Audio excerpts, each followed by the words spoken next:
Hello friends, welcome to the success Kendra. Friends देखिए, आज इस वीडियो में हम लोग Bihar SSC third CGL vacancy 2022 यानी कि सचिवालय सहायक भर्ती 2022 के लिए भारतीय संविधान के यानी कि इंडियन कॉन्स्टिट्यूशन के पॉलिटी के टॉप इम्पॉर्टेंट 100 क्वेश्चंस को इस वीडियो में हम कवर करेंगे। फ्रेंड्स, इससे पहले मैंने आपको हिस्ट्री और साइंस को कवर कराया हुआ है। अगर आपने नहीं देखा उन वीडियोज़ को तो देख लीजिएगा, लिंक आपको डिस्क्रिप्शन बॉक्स में मिल जाएगा। देखिए फ्रेंड्स, भारतीय संविधान का यह हमारा मास्टर वीडियो होगा और इसमें 100 इम्पॉर्टेंट क्वेश्चंस को हम लोग कवर करेंगे जो आपकी एग्जाम के दृष्टिकोण से काफ़ी महत्वपूर्ण हैं। चैनल पर अगर आप पहली बार विजिट कर रहे हैं तो चैनल को सब्सक्राइब कर लीजिए और जो बेल आइकन है, घंटी का निशान है, उसको ज़रूर दबा लीजिएगा ताकि जब भी सचिवालय सहायक भर्ती 2022 से संबंधित कोई भी इम्पॉर्टेंट वीडियो अपलोड किया जाए तो उसका नोटिफिकेशन सबसे पहले आपके पास पहुँच जाए। तो चलिए फ्रेंड्स, बिना देरी किए हुए सेशन आज का स्टार्ट करते हैं। फ्रेंड्स प्लीज़ पहले वीडियो को लाइक कर दीजिए और इसे कम से कम एक ग्रुप में, जब सेशन समाप्त होगा तब, चाहे आप किसी भी ग्रुप में हैं, व्हाट्सएप ग्रुप, फेसबुक ग्रुप या टेलीग्राम ग्रुप, वहां पर इसको जरूर शेयर कर दीजिए। फ्रेंड्स, जैसे मैंने आपको बताया कि इस वीडियो में हम लोग Bihar SSC third CGL vacancy 2022 यानी कि सचिवालय सहायक भर्ती 2022 के लिए भारतीय संविधान के टॉप 100 इंपॉर्टेंट क्वेश्चंस को कवर करेंगे। तो चलिए शुरू करते हैं सेशन। पहले प्लीज़ वीडियो को लाइक कर दीजिएगा। पहला प्रश्न पढ़ेंगे कि भारतीय संविधान के अनुसार दल बदल के आधार पर निरर्हता का उल्लेख किस अनुसूची में है। अगर आपको आंसर पहले से पता है तो आप आंसर कमेंट बॉक्स में देकर के बताते चलेंगे। साथ ही साथ जो भी मैं एक्सप्लेन करूंगा उसको ध्यान से ज़रूर सुनिएगा। इससे क्या होगा कि एक प्रश्न के साथ साथ आपके 2 से 3 प्रश्न जो है कवर होते चलेंगे। ध्यान दीजिएगा फ्रेंड्स, 52वां संविधान संशोधन अधिनियम जो कि 1985 में हुआ था। कब हुआ था? 1985 में हुआ था। इसके द्वारा राजनीतिक दल बदल पर अंकुश लगाने का लक्ष्य रखा गया और दल बदल विरोधी प्रावधानों को संविधान की 10वीं अनुसूची के अंतर्गत रखा गया। राइट आंसर इसका ऑप्शन नंबर बी हो जाएगा, 10वीं अनुसूची में। अच्छा, 9वीं अनुसूची में क्या है? तो देखिए फ्रेंड्स, 9वीं अनुसूची की अगर बात करें तो यह प्रथम संविधान संशोधन अधिनियम 1951 के द्वारा संविधान में जोड़ा गया और इसके अंतर्गत राज्य द्वारा संपत्ति के अधिग्रहण की विधियों का उल्लेख किया गया है। क्लियर है? ध्यान रखेंगे।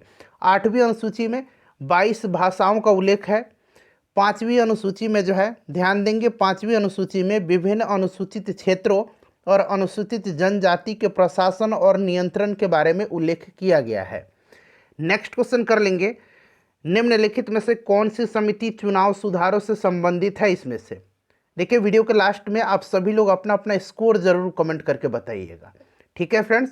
और देखिए, इससे पहले मैंने आपको हिस्ट्री और साइंस के मास्टर वीडियो को कवर कराया हुआ है। साथ ही साथ बिहार एसएससी के द्वारा जो पिछले 12 वर्षों में प्रश्न पूछे गए हैं, चाहे वह 10+2 लेवल का इंटर लेवल का एग्जाम हो या सीजीएल ग्रेजुएशन लेवल का सचिवालय सहायक एग्जाम में, जितने भी प्रश्न पूछे गए हैं पिछले 12 वर्षों में, उनको हमने सब्जेक्ट वाइज कवर किया हुआ है। हिस्ट्री का अलग, पॉलिटी का अलग, ज्योग्राफी का अलग, साइंस का अलग। आप कह सकते हैं कि हमने बिहार एसएससी का घटना चक्र कवर किया हुआ है।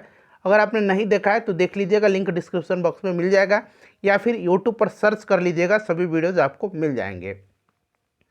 तो इसमें से चुनाव सुधार से जो संबंधित समिति है ये दिनेश गोस्वामी समिति है। अच्छा, चुनाव सुधार से संबंधित कुछ और समिति है जैसे कि इंद्रजीत गुप्ता समिति, तारकुंडे समिति, इन सब का भी नाम ध्यान रखिएगा। उसके बाद देखिएगा, जीवी के राव समिति, अशोक मेहता समिति और एलएम सिंधवी समिति, ये पंचायती राज से संबंधित हैं। अगला प्रश्न है हमारा कि निम्नलिखित में से, यहाँ पर देखिएगा कि कौन सा कथन लोकसभा के उपाध्यक्ष के संदर्भ में सही नहीं है। ठीक है, अब यहाँ पर देखिएगा, वह लोकसभा के ही सदस्यों में से चुना जाता है, उपाध्यक्ष सही है। उपाध्यक्ष अपने पद पर लोकसभा के कार्यकाल के दौरान रहता है, ये भी सही दिया गया है। जब अध्यक्ष का पद रिक्त होता है तो उपाध्यक्ष अध्यक्ष के कार्य करता है, ये भी सही दिया गया है।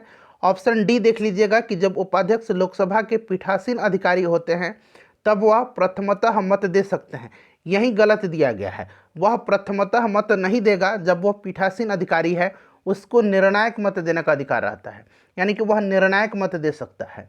तो ऑप्शन नंबर डी ही गलत है और ऑप्शन नंबर डी ही इसका राइट आंसर हो जाएगा। पूछा गया कि सही नहीं है, तो option number D right answer हो जाएगा। नेक्स्ट क्वेश्चन हमारा कि राज्य विधायिका में धन्य विधेयक को केवल किसकी पूर्व सिफारिश पर प्रस्तुत किया जा सकता है? अब यहाँ देखिए, राज्य विधायिका है तो ऑब्वियसली राज्यपाल हो जाएगा इसका राइट आंसर। उसके बाद देखिए, राज्यसभा धन्य विधेयक को कितने दिनों के लिए लंबित कर सकती है? तो यह 14 दिनों के लिए, ठीक है, 14 दिनों तक इसको लंबित रह सकती है। अगर इसको लौटाना है तो 14 दिन के अंदर लौटा देगी। चलिए अगला प्रश्न है हमारा कि भारतीय संविधान के अनुसार मानव का दुर्व्यापार और बलात् श्रम निषेध है, यह कौन से अनुच्छेद में वर्णित है? तो यह कौन से अनुच्छेद में है? तो यह अनुच्छेद जो है यह अनुच्छेद 23 में है। अनुच्छेद 24 में क्या है? बाल श्रम का निषेध किया गया है, बाल श्रम का। अनुच्छेद 25 में क्या है? तो इसके तहत अंतःकरण की धर्म को अबाध रूप से मानने, आचरण और प्रचार प्रसार करने की स्वतंत्रता है। अनुच्छेद 26 में धार्मिक कार्यों के प्रबंधन की स्वतंत्रता है। तो इन सबको ध्यान रखिएगा। भारत के प्रथम लोकपाल, तो ये पीसी घोष हैं, पिनाकी चंद्र घोष, राइट आंसर हो जाएगा। सारे के सारे इंपॉर्टेंट क्वेश्चन है। देखिए उद्देशिका में समाजवादी एवं धर्मनिरपेक्ष शब्द जोड़े गए किस संविधान संशोधन के द्वारा? तो फ्रेंड्स यह 42वां संविधान संशोधन था जो कि 1976 में हुआ था। इसको लघु संविधान, हिंदी में लघु संविधान, अंग्रेजी में मिनी कॉन्स्टिट्यूशन कहा जाता है। नेक्स्ट क्वेश्चन हमारा कि कोई व्यक्ति अगर राज्य विधायिका का सदस्य नहीं है, ध्यान से पढ़िएगा, तो वह कितने समय के लिए मुख्यमंत्री नियुक्त किया जा सकता है? एवं उक्त निर्धारित समय में, मतलब जितने दिन के लिए नियुक्त किया गया है उसमें पूछा गया है कि उक्त निर्धारित समय में उस राज्य विधायिका हेतु निर्वाचित होना, अन्यथा वह मुख्यमंत्री नहीं रहेगा। अगर कोई भी व्यक्ति अगर किसी भी विधायिका का, राज्य विधायिका का, चाहे वह विधानसभा हो या विधान परिषद हो, उसका सदस्य नहीं है, चाहे वह मंत्री हो या मुख्यमंत्री हो, तो वह कितने दिनों के अंदर उससे किसी न किसी सदन की सदस्यता लेना आवश्यक होता है? तो ये 6 माह, ठीक है, 6 माह हो जाएगा, अन्यथा उसे वह पद छोड़ना पड़ेगा। चलिए नेक्स्ट क्वेश्चन कर लेंगे कि भारत में यहाँ बना लीजिए, भारत में राष्ट्रीय मतदाता दिवस निम्नलिखित में से किस दिन मनाया जाता है? तो फ्रेंड्स यह मनाया जाता है 25 जनवरी के दिन। अच्छा 25 जनवरी को ही क्यों मनाया जाता है? तो 25 जनवरी 1950 को चुनाव आयोग की स्थापना की गई थी, ध्यान है आपको। अच्छा वर्तमान में अगर मुख्य चुनाव आयुक्त पूछा जाएगा कौन है, तो राजीव कुमार हैं। अच्छा इस वर्ष की थीम क्या थी? नेशनल वोटर्स डे, राष्ट्रीय मतदाता दिवस 2022 की थी। 2022 की थीम थी making elections inclusive, accessible and participative. एक बार और मैं रिपीट कर देता हूँ, making elections inclusive, accessible and participative. चलिए अगला प्रश्न हमारा है कि भारत में विधि निर्माणी सर्वोच्च निकाय कौन सी है? तो यह सर्वोच्च निकाय संसद है। अगला प्रश्न है कि भारतीय संविधान की उद्देशिका में न्याय शब्द के निम्नलिखित में से किस रूप का उल्लेख नहीं है? भारतीय संविधान की उद्देशिका यानी कि प्रस्तावना। अच्छा प्रस्तावना को संविधान की कुंजी कहा जाता है, ये बात आपको भी पता है। और 3 प्रकार की न्याय की बात कही गई है, कौन कौन से? तो 3 प्रकार के जो न्याय हैं ये सामाजिक, आर्थिक और राजनीतिक न्याय हैं। सामाजिक, आर्थिक और राजनीतिक। इसमें से देखिए कानूनी नहीं है, ऑप्शन नंबर इसका बी जो होगा राइट आंसर हो जाएगा। चलिए अगला प्रश्न कर लेंगे कि भारत के संविधान में निम्नलिखित में से कौन सी याचिका का उल्लेख नहीं है? यानी कि रिट पूछा गया है कि कौन सा जो रिट है उसका उल्लेख इसमें नहीं किया गया है। बताइए राइट आंसर इसका क्या हो जाएगा? तो आपको पता है कि जो आर्टिकल 32 है और आर्टिकल 226 है, 32 के तहत सुप्रीम कोर्ट को रिट जारी करने का अधिकार है और 226 के तहत हाई कोर्ट को रिट जारी करने का अधिकार दिया गया है।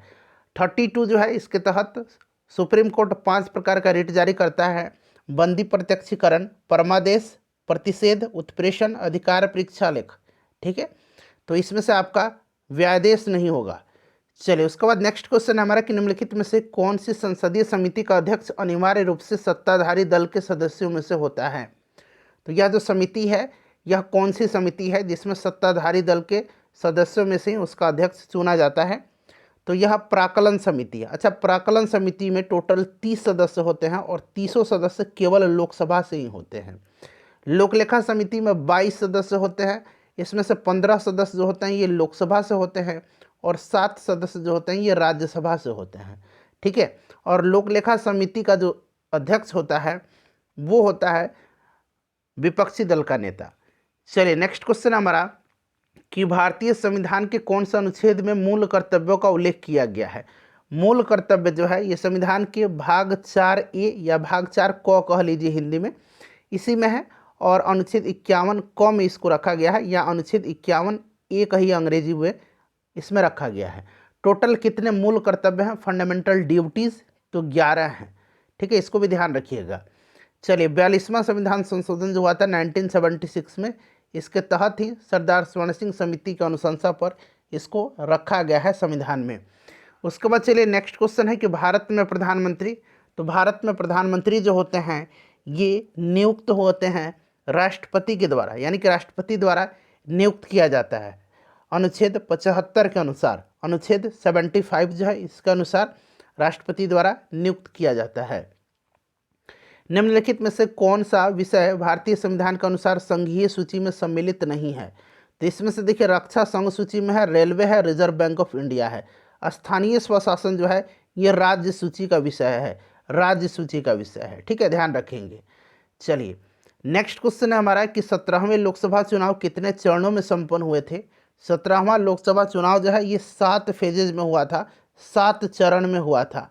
इसको आप जरूर ध्यान रखेंगे, हो सकता है इस तरह के प्रश्न पूछ लिए जाएं।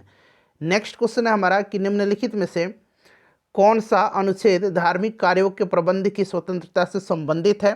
तो अभी मैंने थोड़ी देर पहले आपको बताया है कि आर्टिकल जो है यह 26 है। 24 के बारे में भी मैंने बताया था, बाल श्रम निषेध है। 23 भी मैंने आपको बताया था, ठीक है, मानव व्यापार और दुर्बलात जो है ये सब दिया गया है। उसके बाद देखिएगा कि संविधान सभा का पहला सत्र हुआ था तो 9 दिसंबर 1946 को हुआ था, जिसकी अध्यक्षता सच्चिदानंद सिन्हा ने किया था और ये अस्थायी अध्यक्ष थे। उसके बाद हुआ था 9 दिसंबर के बाद कब? तो 11 दिसंबर को, ठीक है, जिसकी अध्यक्षता डॉक्टर राजेंद्र प्रसाद उसमें अस्थायी अध्यक्ष चुने गए थे, तो ये दिसंबर 1946 हो जाएगा। उसके बाद देखिए निम्नलिखित में से कौन सा कथन भारत के उपराष्ट्रपति चुने जाने की अर्हता के संबंध में सही नहीं है? ध्यान से पढ़िएगा। देखिए संविधान का जो आर्टिकल 63 है इसमें कहा गया है कि भारत का एक उपराष्ट्रपति होगा, और अनुच्छेद 64 में कहा गया है कि भारत का उपराष्ट्रपति राज्यसभा का पदेन सभापति होगा, ठीक है। यहाँ पर देखिएगा जो इसमें से नहीं है वो सीधे मैं आपको बता देता हूँ। भारत का नागरिक होना चाहिए, सही है, 35 वर्ष की आयु पूर्ण कर चुका हो, सही है, वह लोकसभा का सदस्य निर्वाचित होने के लिए अर्हित है। लोकसभा नहीं, राज्यसभा होगा यहाँ पर, ठीक है, राज्यसभा होगा, तो यही वाला गलत है। बाकी वह कोई लाभ का पद धारण नहीं करता है, ये भी सही दिया गया है। तो सही नहीं पूछा गया तो ऑप्शन नंबर सी हो जाएगा। भारतीय संविधान के अनुच्छेद 123 राष्ट्रपति को शक्ति देता है, तो अनुच्छेद 23 के तहत अध्यादेश जारी करने की शक्ति इसमें राष्ट्रपति को दी गई है। यहाँ पर देखेंगे संसद की विश्रांति काल में अध्यादेश जारी करने की। अगला प्रश्न है कि निम्नलिखित में से कौन 29 अगस्त 1947 को गठित प्रारूप समिति के सदस्य नहीं थे? अच्छा, प्रारूप समिति जो थी इसके अध्यक्ष कौन थे? तो भीमराव अंबेडकर थे। टोटल 7 सदस्य थे इसमें, कौन कौन से? तो अल्लादी कृष्ण स्वामी अय्यर, एन गोपाला स्वामी, बाबा साहब अम्बेडकर जो थे ये अध्यक्ष थे, के एम मुंशी थे, उसके बाद सैयद मोहम्मद सादुल्ला थे, उसके बाद बी एल मित्र थे और डी पी खेतन थे। राजेंद्र प्रसाद नहीं थे, ठीक है, राजेंद्र प्रसाद जो थे ये संचालन समिति के अध्यक्ष थे। नेक्स्ट क्वेश्चन है किसी भी राजनीतिक दल को राष्ट्रीय दल बनने के लिए कितने राज्यों में मान्यता जरूरी है? तो ये 4 राज्य हो जाएगा इसका राइट आंसर। अगला प्रश्न है हमारा कि सामान्य रूप से भारत में प्रति 5 वर्ष बाद वित्त आयोग की नियुक्ति की जाती है राज्यों की वित्तीय स्थिति निर्धारित करने के लिए, ठीक है। उसके बाद अगला ऑप्शन पढ़िएगा, केंद्र सरकार की वित्तीय स्थिति निर्धारित करने के लिए। उसके बाद आगे पढ़िए, केंद्रीय सरकार के वित्तीय संसाधन निर्धारित करने के लिए। और आखिरी ऑप्शन जो है केंद्रीय अनुदान और संघ के राजस्व में राज्यों का अंश निर्धारित करने के लिए। तो ये वाला ऑप्शन डी जो है ये आपका सही दिया गया है, ठीक है, केंद्रीय अनुदान और संघ के राजस्व में राज्यों का अंश निर्धारित करने के लिए। ऑप्शन नंबर इसका डी राइट आंसर हो जाएगा। थोड़ा सा यहाँ पर आइएगा, देखिए प्रत्येक 5 वर्ष बाद वित्त आयोग का गठन किया जाता है। वर्तमान में 15वां वित्त आयोग चल रहा है, एन.के. सिंह इसके अध्यक्ष हैं और वित्त आयोग के गठन का प्रावधान आर्टिकल 280 में दिया गया है। आगे इसके बारे में और डिटेल में हम लोग पढ़ेंगे।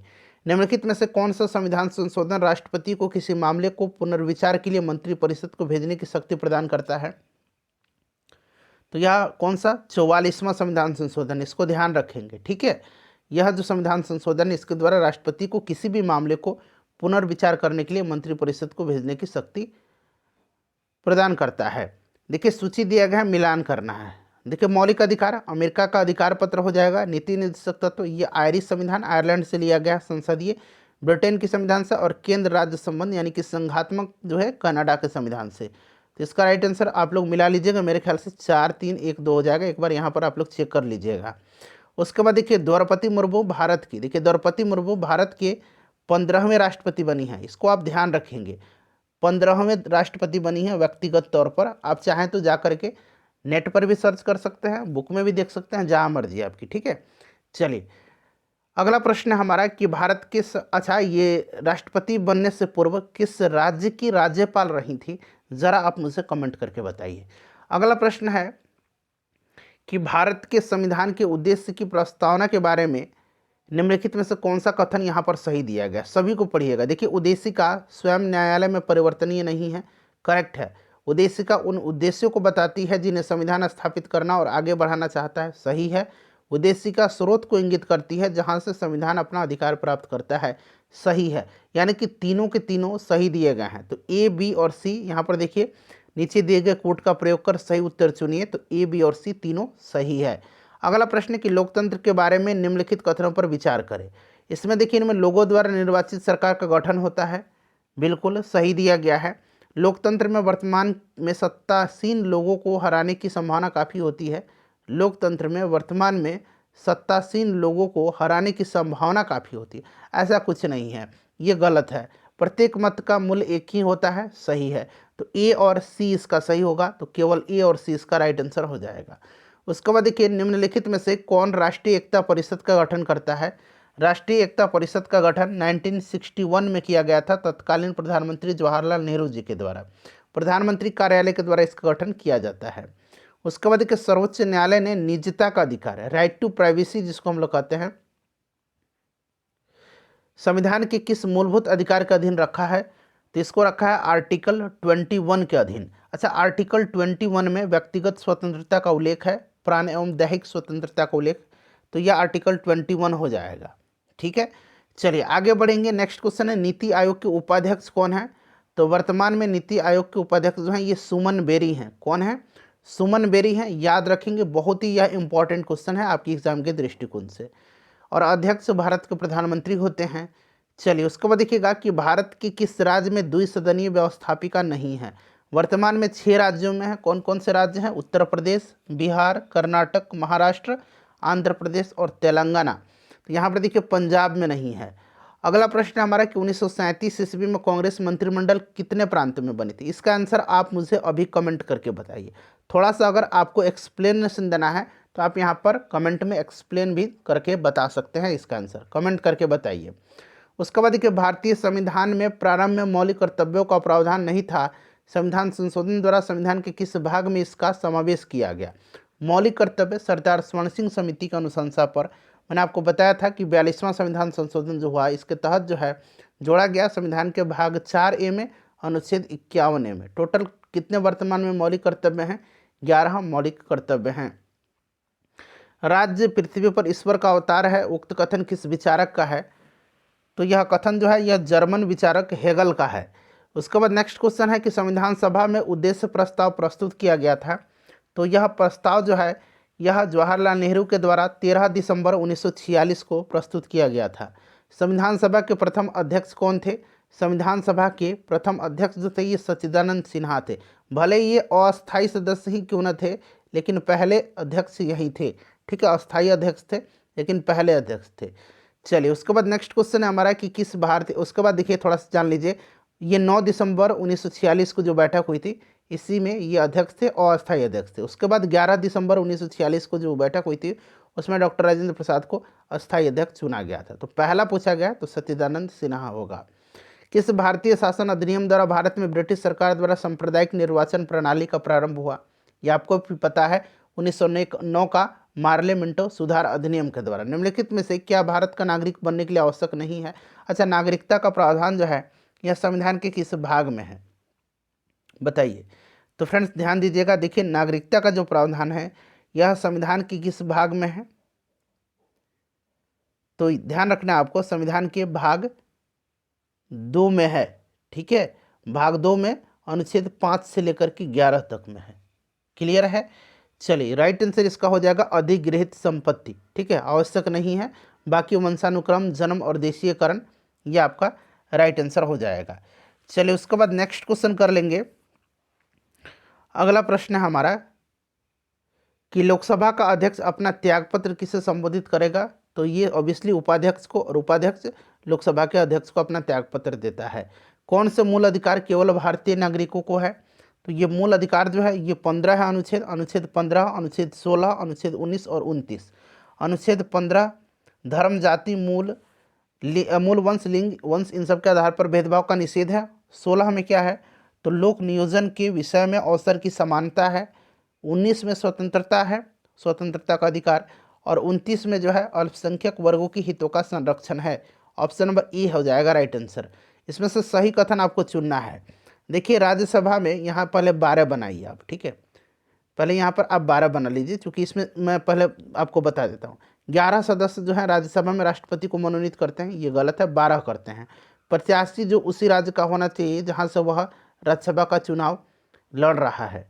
ठीक है, तो यहाँ पर आप देखिए, यहाँ पर जो है ये भी आपका गलत दिया गया है। राज्यसभा को भंग किया जा सकता है, बिल्कुल नहीं। लोकसभा में राष्ट्रपति 2 सदस्य मनोनीत करते हैं, तो अब ये खत्म हो गया, पहले होता था। ठीक है, तो पहले ये होता था, अब ये भी खत्म कर दिया गया एंग्लो इंडियन वाला। यहाँ पर अगर आप 12 बना लेंगे तो ये वाला प्रश्न जो है, ये वाला ऑप्शन जो है आपका सही हो जाएगा। ठीक है, वैसे इसमें से कोई सही नहीं दिया गया है, लेकिन अगर यहाँ पर आप 12 बनाते हैं तो ये वाला स्टेटमेंट सही होगा। चलिए उसके बाद देखिएगा सही कथन चुनना है इसमें से। अब यहाँ पर देखिए वित्त आयोग संवैधानिक निकाय है, बिल्कुल है। संविधान का अनुच्छेद 280 में इसका जिक्र किया गया। वित्त आयोग को संसद नियुक्त करती है, गलत है। राष्ट्रपति के द्वारा नियुक्त किया जाता है। वित्त आयोग में 5 सदस्य होते हैं, बिल्कुल ये भी सही दिया गया। एक अध्यक्ष होता है और 4 सदस्य होते हैं, तो इस प्रकार से देखा जाए तो ये 5 सदस्यीय आयोग है, तो ये भी सही दिया गया है। हर 6 वर्ष बाद वित्त आयोग अपनी रिपोर्ट पेश करता है, ये भी गलत है।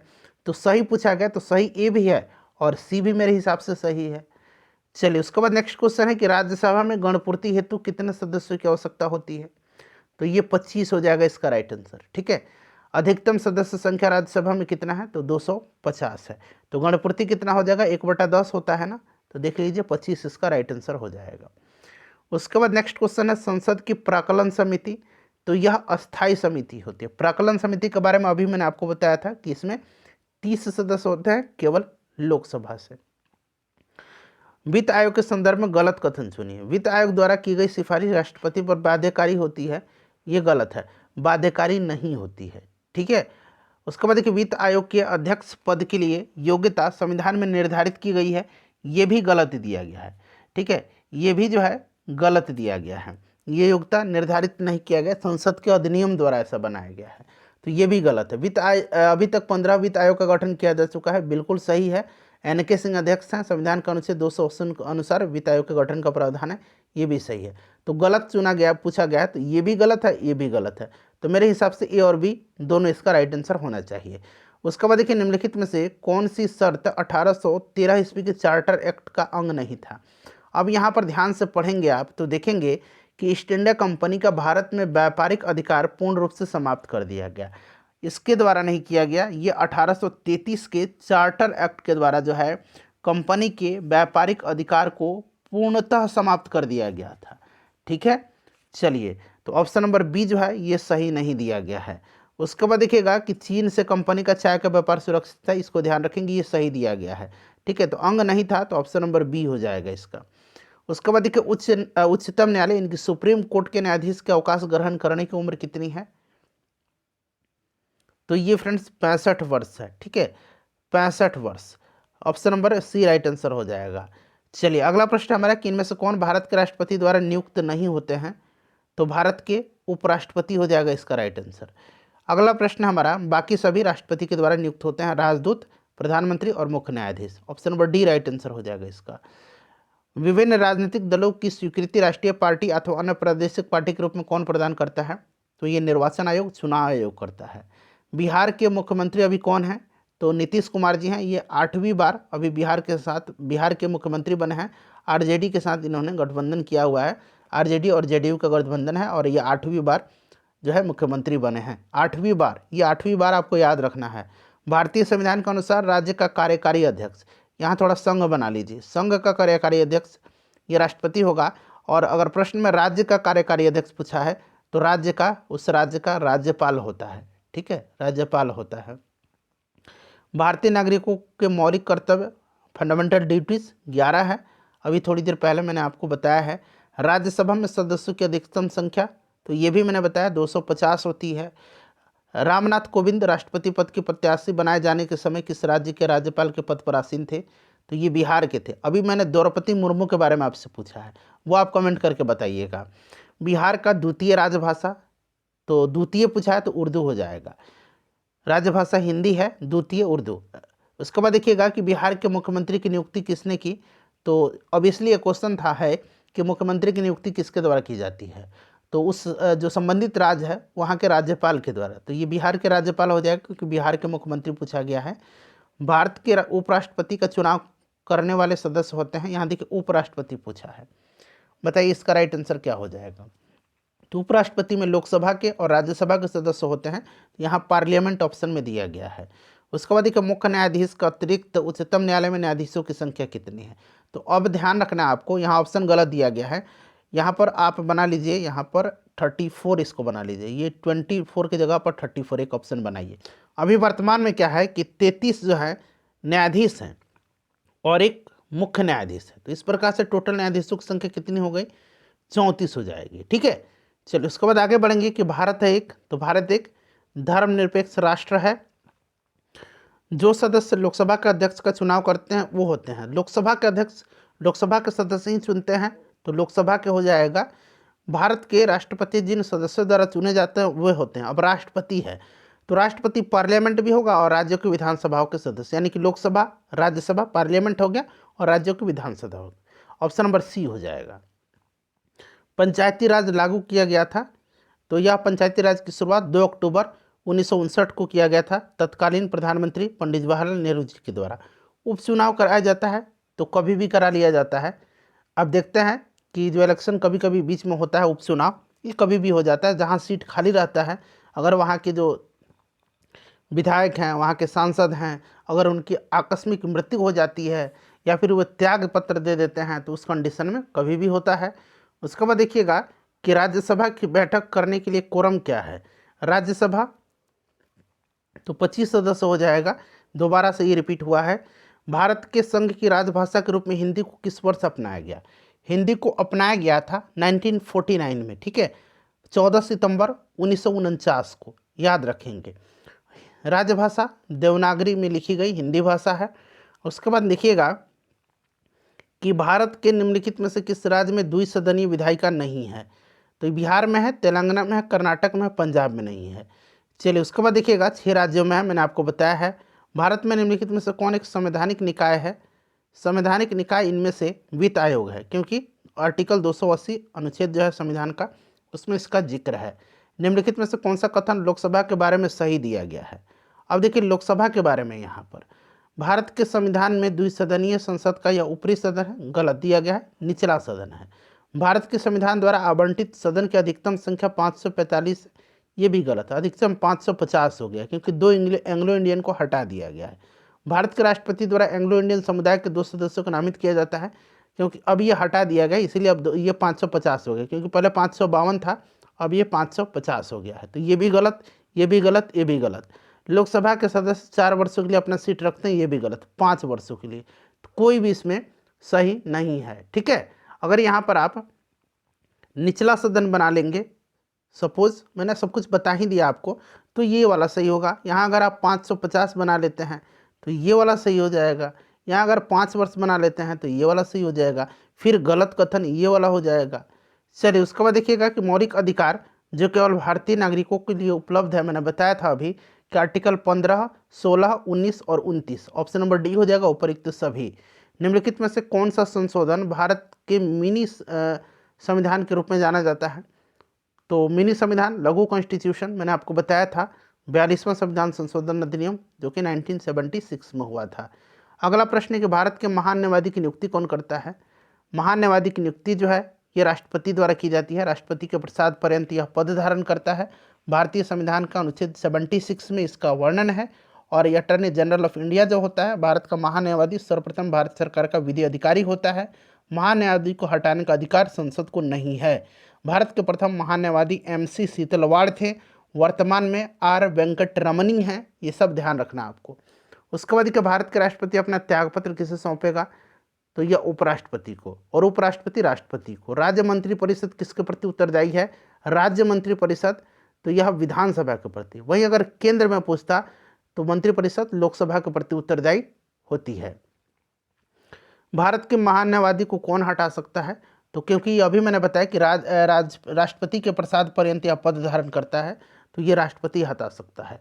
पटना हाईकोर्ट की स्थापना कब हुई थी, तो ये 1916 में हुई थी, 1916 में।